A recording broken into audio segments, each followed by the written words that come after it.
Hello दोस्तों, पिछले lectures में हम लोग बात कर रहे थे लेवल्स ऑफ ऑर्गेनाइजेशन के बारे में, जिसमें हमने बताया था कि जो फर्स्ट लेवल होता है वो है केमिकल लेवल, जिसमें हम देखते हैं कि जो हमारी बॉडी का बेसिक यूनिट है जिसको हम सेल बोलते हैं वो एटम्स और मॉलिक्यूल से मिलकर बना है, और उस लेवल को हम बोलते हैं केमिकल लेवल।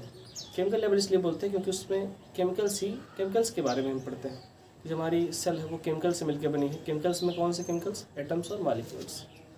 मैंने बताया था आपको कि जैसे कि वाटर हो गया, कार्बोहाइड्रेट हो गया, प्रोटीन हो गया, लिपिड हो गया, ये हमारे बॉडी के बायोमॉलिक्यूल्स हैं। बायोमॉलिक्यूल्स का मतलब है कि ऐसे मॉलिक्यूल्स जो किसी भी लिविंग ऑर्गेनिम्स के अंदर प्रेजेंट होते हैं। तो अगर हम वाटर की बात करें तो वाटर में हाइड्रोजन होता है, दो एटम हाइड्रोजन का, और ऑक्सीजन होता है। ऐसे कार्बोहाइड्रेट की बात करें तो कार्बोहाइड्रेट में कार्बन, हाइड्रोजन और ऑक्सीजन मौजूद होता है। इसी तरह अगर हम प्रोटीन की बात करें तो प्रोटीन अमीनो एसिड से मिलकर बना होता है, और अमीनो एसिड में होता है अमीनो ग्रुप जो कि नाइट्रोजन और हाइड्रोजन से बना होता है। कार्बोक्सिलिक ग्रुप भी उसमें प्रेजेंट होता है। इसी तरह अगर हम बात करें लिपिड के बारे में तो लिपिड क्या होता है? लिपिड कार्बन की एक लंबी चेन होती है जिसमें एक कार्बोक्सिलिक ग्रुप प्रेजेंट होता है।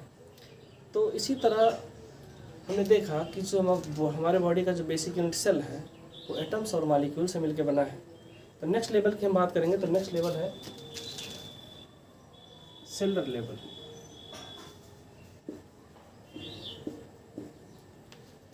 सेलुलर लेवल बेसिकली हम ये देखते हैं कि हमारे बॉडी का जो बेसिक यूनिट है वो क्या है? सेल है। तो हमें सबसे पहले जानना होगा कि सेल होता क्या है।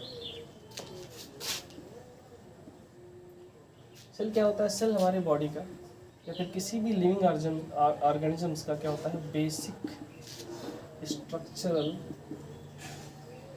एंड फंक्शनल यूनिट होता है।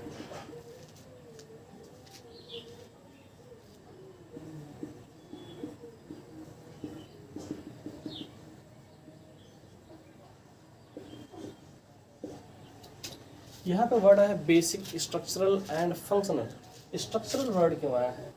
क्योंकि सेल ही डिसाइड करता है, सेल से ही हमारे बॉडी का स्ट्रक्चर बनता है। सेल ही डिसाइड करता है हमारे बॉडी का स्ट्रक्चर कैसा होगा। सेल से ही पर्टिकुलर फंक्शंस परफॉर्म होते हैं।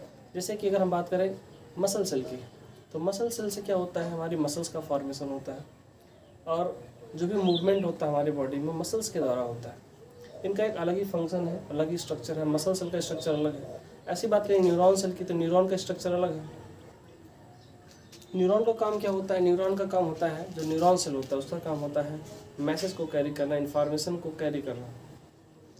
इन्फॉर्मेशन को कैरी करना मीन्स कोई भी स्टिमुली अगर हमें टच करती है तो वो इन्फॉर्मेशन हमारे ब्रेन तक लेके जाता है, ब्रेन कमांड देता है, फिर जो भी डिसीजन होता है वो हमारे बॉडी के द्वारा किया जाता है।